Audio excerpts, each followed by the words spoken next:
Hi అండి. అందరూ ఏం చేస్తున్నారు? ముందుగా మీకు, మీ కుటుంబ సభ్యులకు సంక్రాంతి పండుగ శుభాకాంక్షలు. ఈసారి పండగ వేళ మేము వరమహాలక్ష్మిలో శారీస్ తీసుకున్నామండి. డ్రెసెస్ కూడా కొన్ని తీసుకున్నాము. తిరుపతిలో ఉండేవాళ్ళు వరమహాలక్ష్మి షాప్‌కి వెళ్లారో లేదో కామెంట్ సెక్షన్‌లో తెలియచేయండి. మరి ఈరోజు సంక్రాంతి కదండీ! సంక్రాంతి అంటేనే పొంగల్ తయారు చేస్తాం కదా! అది నేను చక్కగా కమ్మగా పొంగలి తయారు చేశాను. మరియు నిమ్మకాయ పులిహోర. మామూలుగా ఈరోజు ఆహ్, నైవేద్యంగా సమర్పిస్తారు. మరియు పెద్దలకు గూడా పెడతారు కదండీ! రెండిటికి కలిపి నేను ఇలా తయారు చేశాను.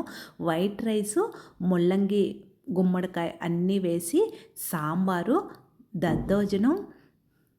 ఈరోజు తప్పకుండా అవిశాఖతో వేపుడు తయారు చేసి ఆకులో పెడతారు కదండీ! అది గుమ్మడికాయ వేపుడు, మినప గారెలు. ఇవన్నీ చక్కగా తయారు చేసి ముందైతే స్వామివారికి సమర్పించి ఆ తరువాత మా మామయ్యకి కూడా ఇలా పంచ టవలు తాంబూలం పెట్టి ఆ తరువాత ఆకు వేసి ఆకులో మనం వండినవన్నీ ఇలా పెట్టి కొబ్బరికాయ కొడతారు. మీరైతే ఎలా చేస్తారో కామెంట్ సెక్షన్లో తెలియజేయండి. ఈరోజు ముఖ్యంగా పెద్దలకు తర్పణం వదులుతారండి. మా వారొచ్చి కపిల్ తీర్థంలో తర్పణం వదిలి వచ్చేసరికి నేను ఇలా అన్నీ చక్కగా సర్ది పెడతాను. వచ్చి కొబ్బరికాయ కొడతారు.